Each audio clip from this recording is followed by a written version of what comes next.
Fala pessoal, tudo bem com vocês? Mais uma vitória do Grêmio com problemas, com alertas, com recados do técnico Renato Portaluppi que não gostou da atuação e inclusive pediu reforços. Sim, mais. O Grêmio que já contratou 11 nessa temporada. Eu vou te explicar essa história. Chega mais, eu sou o Chico Garcia, inscreva-se no canal e vamos juntos!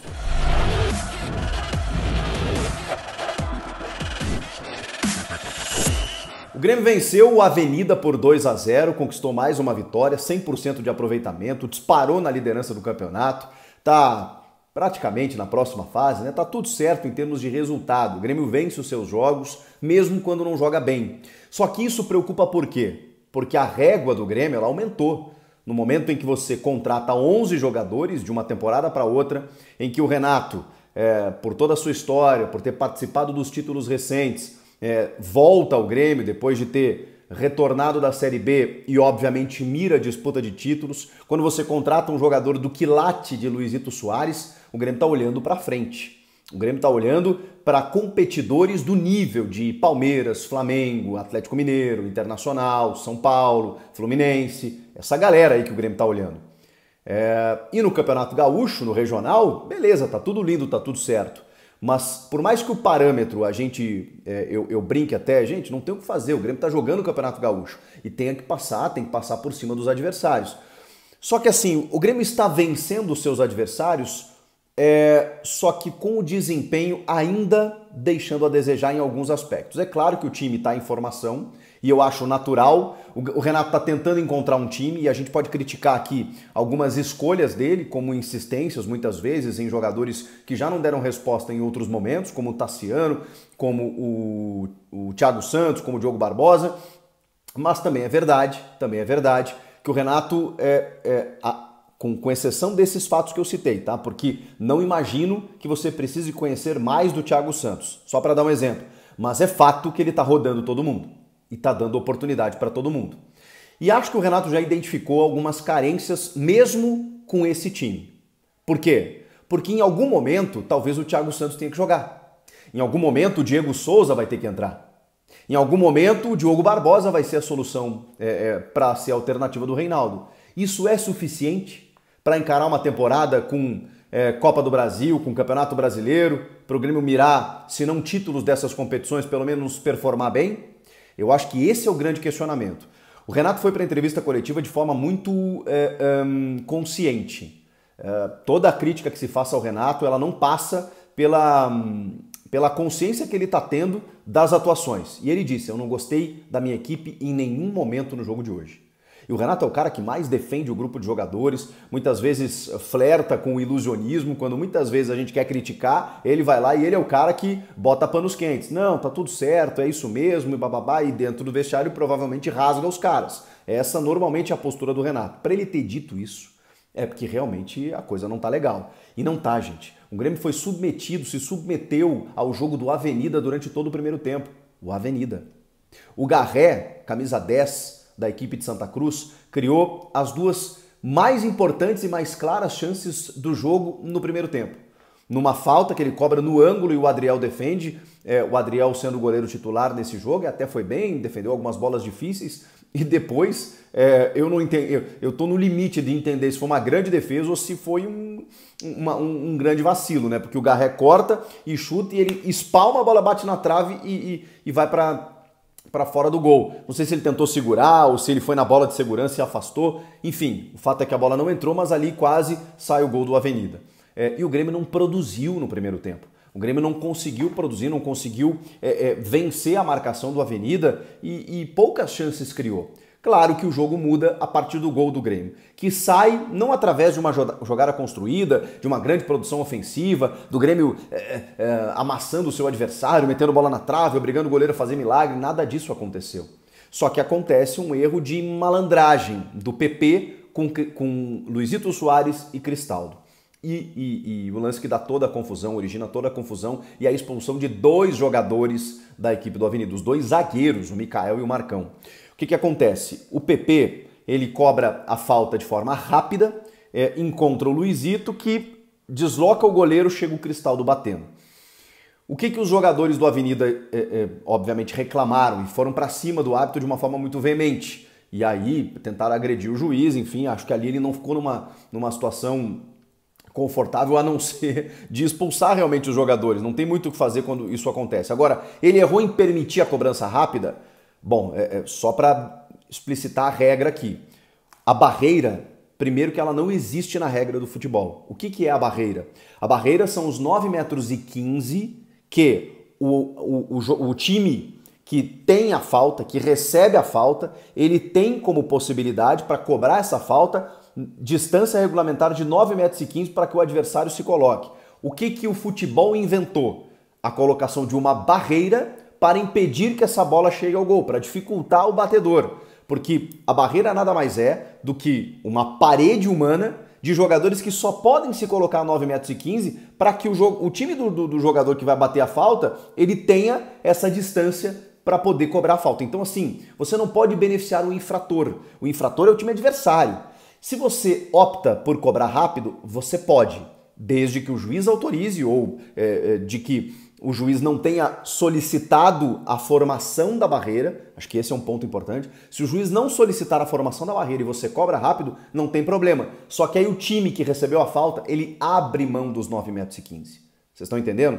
Quando você cobra rápido a falta, se tem um jogador ali próximo e ele automaticamente intercepta a bola, foi você que escolheu cobrar rápido. Agora, se você quiser os 9,15 metros, então, normalmente o juiz, espera aí, só um pouquinho, eu vou posicionar os caras a 9,15 metros. Por que a orientação quando acontece uma falta, é um jogador se posicionar na frente da bola? Porque a cobrança não vai acontecer enquanto o juiz não contar os 9,15 metros, os 11 passos, né, tradicionalmente, para que os jogadores fiquem nessa distância e aí, enfim, o time consiga fazer a cobrança. Então, normalmente é isso que acontece. Agora, tem algumas questões. Tem muita gente reclamando de 2 toques do PP.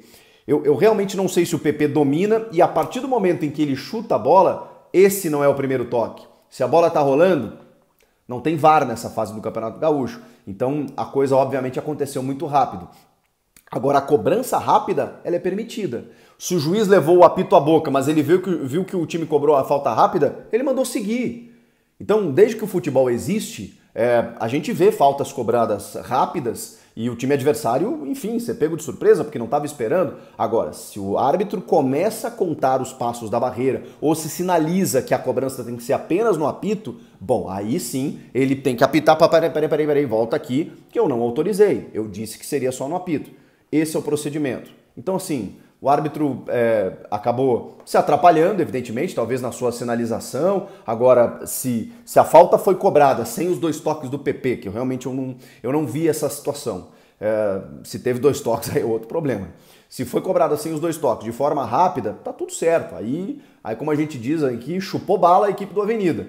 E aí não pode, né, os caras irem pra cima, eu entendo a revolta, mas irem pra cima do juiz a ponto de querer bater no juiz, não dá. É claro que ali o jogo muda de figura, porque ficam 10 contra 8 na linha, né, 11 contra 9, e tanto que o Renato tira inclusive o Kahneman, né, dá uma descansada pro capitão e coloca o Diego Souza para fazer o paredão, para fazer o pivô e dar um pouco mais de mobilidade pro Luizito, que estava muito preso na marcação do Avenida, já saindo muito da área desde o primeiro tempo.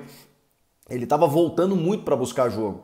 Eu acho que isso o Grêmio tem que repensar. O Luizito é um definidor, é um cara que tem essa mobilidade e tudo mais, mas ele tá muitas vezes vindo no meio campo, caindo pelos lados ou saindo muito da área para ele fazer cruzamentos, originando jogadas para outros jogadores que estão dentro da área. Enfim, foi uma dificuldade que o Grêmio entendeu na partida. Só que depois... Aí aconteceu um outro problema quando tá 10 contra 8. O Grêmio parece que largou o jogo. O Grêmio começou a fazer eu não sei se ficou com dó do Avenida, porque já estava 1-0, os caras perderam 2 jogadores. O Grêmio começou, sabe, a exagerar no capricho, sabe, a dar um toquezinho a mais, um toquezinho, entrar driblando e tudo mais e tal. Não sei se ficou com pena do adversário, e isso deve ter irritado muito o Renato, porque o Renato é o cara que mais defende, que você valoriza, você, digamos assim, elogia o adversário, respeita o adversário quando você ataca ele, quando você vai pra cima. E o Grêmio, sabe, parecia que não queria fazer o segundo gol. E o segundo gol sai numa jogada também do Luizito, que mesmo tendo dificuldades no jogo, vejam só, participa dos 2 gols, né? Ele puxou a bola, finaliza de longe, o goleiro rebota e o Everton Galdino, que tinha entrado buscando o jogo também para fazer o segundo gol. Importante esse gol para o Galdino. Mas assim, o Galdino ainda não não mostrou um futebol que a gente imagine assim, pô, tá pedindo passagem. O Gustavinho muito menos. O Gabriel Silva tá sendo um substituto do Ferreira e ele tem outra característica. Ele tá jogando mais por dentro, porque ele é meia. Acho até que tá fazendo um jogo de qualidade técnica, de construção interessante, de evolução. Acho que ele precisa dessa sequência, mas ele não é o jogador que o Renato gosta pelo lado do campo. E isso foi para a entrevista coletiva. Ele disse, inclusive, que já pediu reforços para o presidente, já pediu um reforço, que eles sabem quem é, mas é caro, que ele está tentando convencer o presidente. Será que é o Michael? Não sei. Será que é um outro jogador de lado de campo que o Grêmio está tentando? A gente vai ter que descobrir ao longo da semana, apurar quem é esse cara que o Renato já pediu para a direção, que é esse cara, porque ele disse, em nenhum momento eu disse que o elenco estava fechado. Então a gente já sabe quem é esse cara, mas o problema é que ele é caro. Então o Grêmio vai tentar aí um grande jogador que jogue pelos lados do campo, porque se não for o Michael, se o Al Hilal não liberar, ou se ele for jogar no Palmeiras, enfim, ou se estiver muito difícil, o Grêmio vai ter que ir atrás de outro jogador que faça isso. Porque na dificuldade, quando o adversário te impõe essa dificuldade, você tem que abrir o campo, né?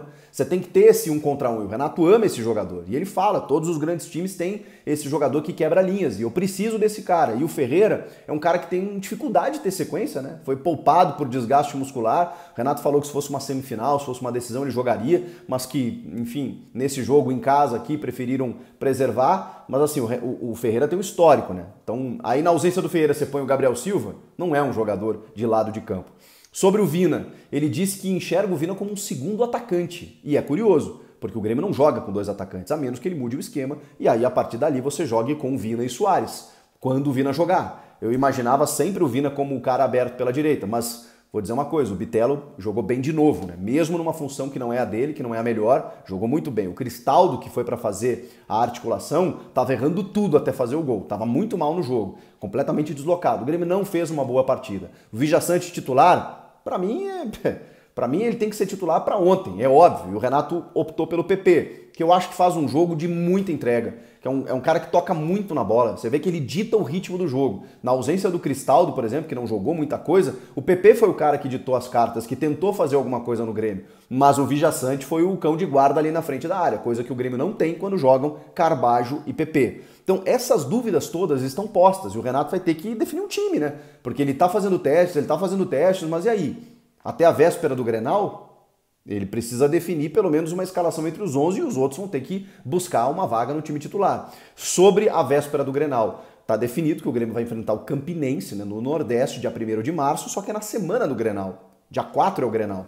E aí o Renato deu uma porrada na antiga direção, porque ele falou assim, a logística nós vamos tentar fazer da melhor forma possível. Agora, o Grêmio está entrando na primeira fase da Copa do Brasil por culpa do próprio Grêmio. Porque os que estavam aqui deixaram o Grêmio na segunda e o Grêmio vai ter que começar na primeira. Enquanto eu estava aqui, a gente entrava junto dos outros clubes que vinham da Libertadores numa fase mais à frente da competição. Então, por causa disso, a gente vai ter que ir até o Nordeste jogar.